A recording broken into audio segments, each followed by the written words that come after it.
Hello neighbors, John, your whiskey neighbor here. I've been looking at some of my past videos and noticed that I'd featured these 4 whiskeys but haven't given them each their own review.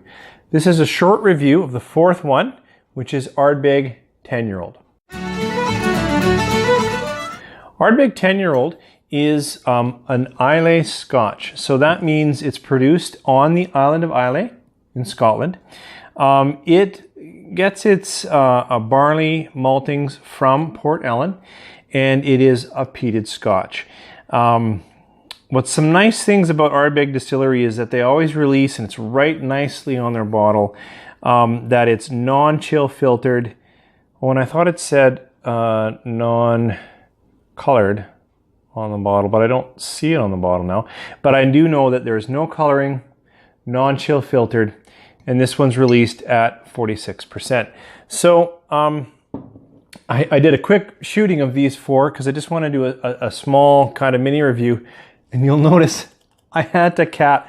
Sorry guys, I don't have any of the challenge coins from Bart and Scott, or I know Trinity and C have their own coins, but all I was going to say was I had to cover this because this whiskey kept interfering with my nosing of the other 3 that you see here. So Ardbeg 10, being a peated Scotch, if you love peat, the words are a magnificent nose. It's, it's smoky, but not, at least for me, it's not that medicinal. Yeah, it's getting close to that bonfire, that campfire. But if you stay with it, I actually find that there are kind of gentle fruity notes coming out. Not quite floral, well maybe. But the sweetness isn't overwhelming. It's more honey, flower sweetness, malty sweetness.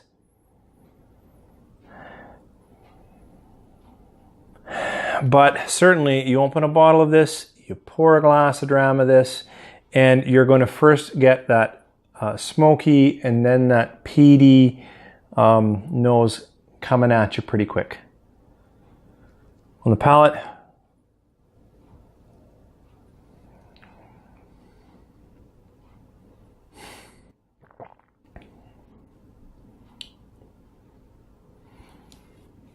I find the palate just carries the nose along really nicely.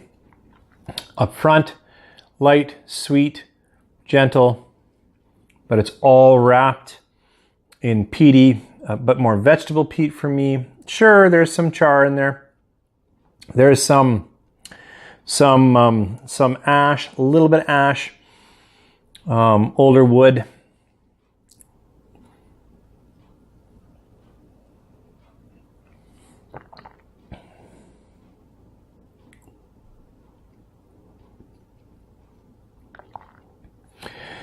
And while the finish is kind of long, and that's again where you get that wood character. Oh yeah, and there in the palate, again, that was more palate than finish, I guess. There is still, a little bit of vanilla. There is some sweetness in there. I find Ardbeg a really nice balance between full peat and smoke, and yet actually almost a delicate whiskey and some light flavors. Certainly, I don't have it here, but if you have some Lefroy, like quarter cask is one of my favorites. And it has lots of sweetness going on in it too, but it also gets into that, that creosote, that medicinal, almost plasticky. And this, yeah, there's echoes of that. And now that it's staying in my mouth, maybe there's some of it, but it doesn't go there quickly. I find Ardbeg a little more balanced, a little lighter. If you're looking for a full peat experience, and don't get me wrong, if you don't like peat, you won't like this. But if you like peat and you haven't had Ardbeg, I think you really need to get a bottle.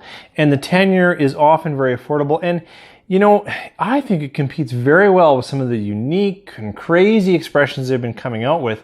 Yeah, they often add a different layer because they've gone after some wood treatments or some different, maybe some ex-sherry and whatnot. Whereas this, you can sure see there's no coloring. It's just ex-bourbon. But you can't go wrong with a bottle of Ardbeg 10. If I'm going to give this a rating out of 5 stars, it's easily 4.5. Easily 4.5. It's almost more. Because really, if I was doing points, checking it's at least a 92 points for me. Anyways, I like Ardbeg 10, and I recommend it if you like peat. So this is the end of those 4 series. So I looked at Ardbeg 10, gave it 4.5, must buy. Knob Creek single barrel, also gave it 4.5. If you like high proof bourbon, I'd also say a must buy. You can see a trend here. Auchentoshan 3-wood, lowland Scotch. This one's sherried. If you want to know the kind of fruits and chocolate notes you're going to get out of a sherried Scotch, what did I give that? Probably 4 stars, but probably a must buy. And then I had a Canadian craft whiskey thrown in the mix. It's very young. We're looking at 3 plus the mix from Last Mountain. It's really only a 3-star, and to support local, I'd say must buy. But in terms of the flavor profile, I'm really looking forward to where they go next. Thanks. If you watched all 4, I'm probably going to release them maybe 2 days and 2 days and 2 days. Thanks so much. Hey, give it a like, give it a comment, maybe subscribe if you haven't seen my channel before. Thanks for watching.